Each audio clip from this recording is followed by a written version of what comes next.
ملاقاتیں ہوئی ہیں اور ان ملاقاتوں میں ان لوگوں نے ان کو مشورہ دیا کہ آپ گرفتاری دے دیں، کوئی ایسے مسئلے کی بات نہیں ہے، جیسے ظہیر اور شبیر کو ہم نے باہر نکالا ہے ہم آپ کو بھی باہر نکال دیں گے۔ لیکن جناب ان کی جانب سے کہا گیا کہ گرفتاری تو کسی صورت نہیں دی جائے گی، کسی بھی صورت گرفتاری نہیں جائے گی، اور یہ بھی اصرار کیا جا رہا ہے، یہ بھی بولا جا رہا ہے نور بی بی کی جانب سے کہ بھائی مجھے کسی طریقے سے آپ بیرون ملک نکال دیجیے، کیونکہ اب جو ہے نا لوگوں کی نظریں ظہیر شبیر اس پورے گینگ اس پورے ٹبر پر اس طرح سے پڑ گئی ہیں کہ یہ معاملہ صرف عدالت اور پولیس تک نہیں رہ گیا۔ بسم اللہ الرحمن الرحیم، السلام علیکم، آپ کو خوش آمدید، میں ہوں سلمان مرزا اور آپ دیکھ رہے ہیں میرا YouTube channel some up with Salman Mirza. بہت شکریہ جناب، یہ ویڈیو دیکھنے کے لیے آپ نے وقت نکالا ہے۔ ویڈیو کے آغاز میں ہی تہہ دل سے آپ سب کا میں شکریہ ادا کرتا ہوں، آپ سب کا مشکور ہوں، اور دعا ہے میری کہ آپ جہاں ہوں خیر و عافیت سے ہوں، صحت مند ہوں اور تندرست ہوں۔ جناب زہرا کاظمی کے کیس میں ایک بڑی ڈیولپمنٹ اس وقت نکل کر سامنے آ رہی ہے۔ ظہیر اور شبیر جو کہ مرکزی ملزمان ہیں زہرا کاظمی کے کیس میں، ان کی والدہ جو کہ مفرور ہیں، اشتہاری ہیں، جو کہ غائب ہیں، پولیس سے بچ رہی ہیں، پولیس سے بھاگ رہی ہیں،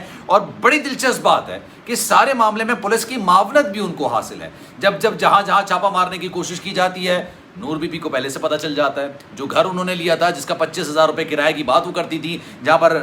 زہرا کاظمی کے کپڑے لٹکائے گئے تھے اور بتایا گیا تھا کہ دیکھیں ہم تو کتنے اچھے طریقے سے اس کو رکھ رہے ہیں، وہ بھی کہاں غائب ہو گیا کچھ پتہ نہیں چل سکا۔ جہاں پر پہلے یہ زہرا کاظمی کو رکھا گیا تھا، نور بی بی موجود تھی، ظہیر اور شبیر موجود تھے، جہاں پر کچھ یوٹیوبرز کی باقاعدہ طور پر رسائی موجود تھی، جہاں پر اداکارہ جا کر باقاعدہ انٹرویو کیا کرتی تھی یا وہاں پر جا کے بات چیت کیا کرتی تھی، وہاں پر بھی اس وقت تالے پڑے ہوئے ہیں۔ شبیر کی بیگم، شبیر کے بچے اس وقت کہاں ہیں کسی کو کچھ پتہ نہیں ہے۔ لیکن نور بی بی کے حوالے سے کچھ اطلاعات نکل کر سامنے آ رہی ہیں، اس حوالے سے میں ویڈیو بنا رہا ہوں، ویلاگ بنا رہا ہوں، آپ سے شیئر کروں گا کافی چیزیں، کیونکہ جناب جو چلان مرتب کیا گیا، جس چلان کے لیے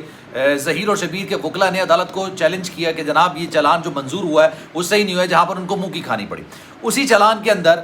نور بی بی جو کہ ظہیر اور شبیر کی والدہ ہیں وہ مفرور ہیں، اشتہاری ہیں، غائب ہیں، اور عدالت نے سرزنش کی ہے، جہاں پر ٹرائل چل رہا ہے ان کی جانب سے یہ سرزنش کی گئی۔ پوچھا گیا کہ جناب آپ نور بی بی کو گرفتار کیوں نہیں کر رہے ہیں، کیا ایسے مسائل ہیں؟ پولیس نے اپنا عذر پیش کیا، ایسی معصومانہ طریقے سے انہوں نے ایک وجہ پیش کی جس کو اسکول کا بچہ بھی شاید تسلیم کرنے میں ہچکچاہٹ ہی محسوس کرے گا۔ انہوں نے کہا جناب پورے پاکستان میں سیلاب کی سی صورتحال ہے، جو راستے ہیں زمینی رابطے ہیں وہ منقطع ہو چکے ہیں، ہم پنجاب جا نہیں سکتے ہیں، پنجاب میں کے پی میں ادھر ادھر ہر جگہ پر سیلاب کی صورتحال ہے، سندھ سے باہر نکلیں گے بلکہ سندھ کی سرحد سے پہلے بھی جناب ہر طرف پانی پانی ہے۔ لیکن ایسا بھی نہیں ہے کہ جناب پاکستان کے معمولات زندگی رک گئے ہوں، پوری دنیا کے معمولات زندگی چل رہے ہیں، پاکستان میں جتنی چیزیں ہیں وہ اپنی چیزیں چل رہی ہیں۔ سیلاب ہے، سیلاب کے معاملات ہیں، پانی کھڑا ہوا ہے، لوگوں کو مشکلات کا سامنا ہے، یہ تمام چیزیں اپنی جگہ پر، لیکن عدالت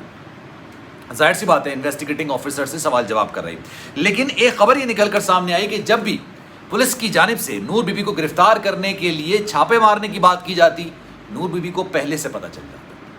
اب جب میں یہ بات کرتا ہوں تو اکثر لوگ ناراض ہوتے ہیں، جب میں یہ بات سمجھاتا ہوں اکثر لوگ ناراض ہوتے ہیں، کہتے ہیں جناب ٹھیک ہے ایک معاملہ ہوا ہے، ایک جرم ہوا ہے، لیکن اس کو گینگ سے تشبیہ نہ دیں۔ اب میرا سوال یہ ہے کہ کون سے ایسے لوگ ہوتے ہیں جہاں پر ان کا اثر و رسوخ ہر جگہ پر ہوتا ہے؟ میڈیا میں ان کے ترجمان بیٹھے ہوئے ہیں، بیٹھ کے ظہیر اور شبیر کے والے سے باتیں کر رہے ہیں، آپ سب جانتے ہیں جناب، مجھے بتانے کی ضرورت نہیں کون 3-4 لوگوں کا جو ٹبر ہے وہ بیٹھ کے باتیں کر رہا ہوتا ہے۔ وکلا ایک کے بعد ایک پٹیشن اپلیکیشن دائر کر رہا ہے عدالت میں، یہ سب آپ جانتے ہیں۔ پھر وہ صحافیوں کے ساتھ جس طرح کا رویہ اپناتے ہیں، جس طرح سے ڈراتے ہیں، دھمکاتے ہیں، جو معاملات ہوتے ہیں، ظہیر اور شبیر کو اندر رکھ نہیں پائے، اور پھر نور بی بی کو گرفتار کرنے میں انویسٹیگیٹنگ آفیسر یہ کہتا ہے کہ جناب ہم گرفتار کر نہیں سکتے، ان کو ہم گرفتار کر نہیں پا رہے ہیں، ہمارے ساتھ وسائل نہیں ہیں، ہمارے ساتھ پریشانی ہے۔ اب آپ مجھے بتائیے میں اس کو گینگ نہ کہوں تو کیا کہوں، یہ میرا آپ سے سوال ہے۔ اب جناب ہوا یہ ہے،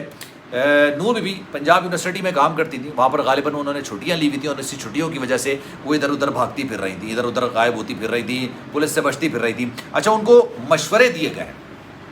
ان کو یہ بات بولی گئی ہے انہی کے ترجمانوں کی جانب سے، جو وکلا جو لوگ ان کے ساتھ ہیں آگے پیچھے، ان کی جانب سے کہا گیا ہے کہ جناب آپ گرفتاری دے دیں، کوئی ایسا مسئلہ نہیں ہے، جیسے ظہیر اور شبیر کو ایک ہفتے میں ہم نے باہر نکالا تھا، ہم آپ کو بھی باہر نکال کے لیے آئیں گے۔ لیکن نور بی بی غالباً شاید اس چیز سے رضامند نظر نہیں آتی ہیں۔ نور بی بی کا نمبر ان لوگوں کے پاس موجود ہے جو کہ یوٹیوبرز ان سے رابطے میں ہیں، جو ظہیر اور شبیر کے حق میں باتیں کرتے ہیں، جو ظہیر اور شبیر کے کریکٹر کے حوالے سے دن رات جناب ان کی مالائیں جپتے رہتے ہیں، ان کے حوالے سے اچھے کلمات ادا کرتے رہتے ہیں۔ عدالت کی پروسیڈنگ جو ہوتی ہے اس سے ہٹ کر اپنی ہی کوئی ایک نئی پروسیڈنگ عوام کے سامنے پیش کرنا شروع کر دیتے ہیں۔ ان سب لوگوں سے تو رابطے میں ہے نور بی بی، لیکن پولیس تک کہاں پولیس ان تک کیوں نہیں پہنچ پا رہی؟ یہ پتہ چل رہا ہے جناب وہ اس وقت پنجاب میں بھی نہیں ہے، پنجاب سے بھی باہر ہیں، اور یہ بھی کہا جا رہا ہے کہ ان کی کچھ لوگوں سے خفیہ ملاقاتیں ہوئی۔ یہ شنید ہے، میں کنفرمیشن کے ساتھ آپ کو یہ خبر نہیں دے رہا ہوں، لیکن شنید ہے، یہ بات کی جا رہی ہے کہ ان کی کچھ لوگوں سے ملاقاتیں ہوئی ہیں، اور ان ملاقاتوں میں ان لوگوں نے ان کو مشورہ دیا کہ آپ گرفتاری دے دیں، کوئی ایسے مسئلے کی بات نہیں ہے، جیسے ظہیر اور شبیر کو ہم نے باہر نکالا ہے، ہم آپ کو بھی باہر نکال دیں گے۔ لیکن جناب ان کی جانب سے کہا گیا کہ گرفتاری تو کسی صورت نہیں دی جائے گی، کسی بھی صورت گرفتاری نہیں جائے گی، اور یہ بھی اصرار کیا جا رہا ہے، یہ بھی بولا جا رہا ہے نور بی بی کی جانب سے کہ بھائی مجھے کسی طریقے سے آپ بیرون ملک نکال دیجیے، کیونکہ اب جو ہے نا لوگوں کی نظریں ظہیر شبیر اس پورے گینگ اس پورے ٹبر پر اس طرح سے پڑ گئی ہیں کہ یہ معاملہ صرف عدالت اور پولیس تک نہیں رہ گیا ہے،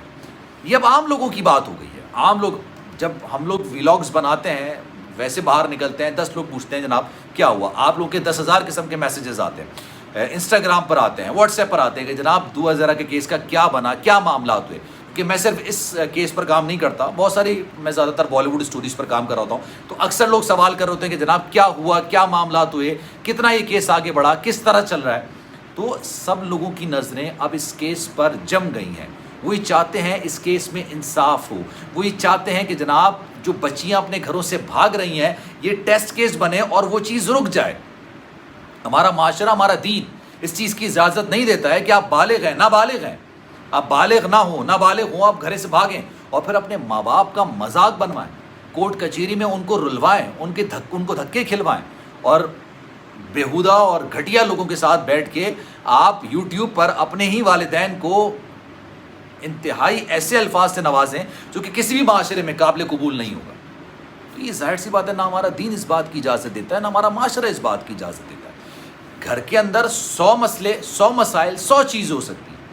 ہمارے دین میں، ہمارے اسلام میں یہ بات کہی گئی ہے کہ ماں باپ کے سامنے اف تک نہیں کرو۔ ماں باپ کی نافرمانی صرف اس وقت ہے جب وہ آپ کا مذہب تبدیل کرانے کی کوشش کریں، صرف اس وقت آپ ماں باپ کی نافرمانی کر سکتے ہیں، اس کے علاوہ ماں باپ کی نافرمانی کسی طور پر بھی قابل قبول نہیں ہے۔ تو جو لوگ جس ڈھٹائی اور بے شرمی کے ساتھ بیٹھ کے یہ باتیں کر رہے ہوتے ہیں، یہ باتیں بول رہے ہوتے ہیں کہ جناب دیکھیں وہ پری ہے اور یہ ہمارا داماد ہے، ہمارا بہنوئی ہے، اور جناب لیلا مجنوں کی سٹوریز کو بنا کے پھر رہے ہیں، کیا وہ ہمارے دین اسلام کو ایکسیپٹ نہیں کر رہے؟ مسلمان ہوتے ہوئے جو تعلیمات ہیں اس کو ایکسیپٹ نہیں کر رہے؟ ہمارا جو معاشرہ جس چیز کی اجازت دیتا ہے کیا وہ اس کے اگینسٹ جانے کی باتیں کرتے ہیں؟ اس کا فیصلہ آپ نے کرنا ہے جناب۔ سلمان مرزا کو دیجیے اجازت، زندگی رہی، صحت رہی اور آپ کی دعائیں رہیں، تو انشاءاللہ اگلی ویڈیو میں آپ سے پھر ملاقات ہوگی۔ جانے سے پہلے آپ سے گزارش ہے، اگر آپ نے میرا چینل سبسکرائب نہیں کیا سلمان مرزا آفیشیل، میرے یوٹیوب چینل کو سبسکرائب ضرور کریں، بیل آئیکن ضرور دبائیں۔ خیال رکھیے گا اپنا، زندگی رہی، صحت رہی اور آپ کی دعائیں رہیں، تو انشاءاللہ اگلی ویڈیو میں آپ سے پھر ملاقات ہوگی۔ اللہ حافظ۔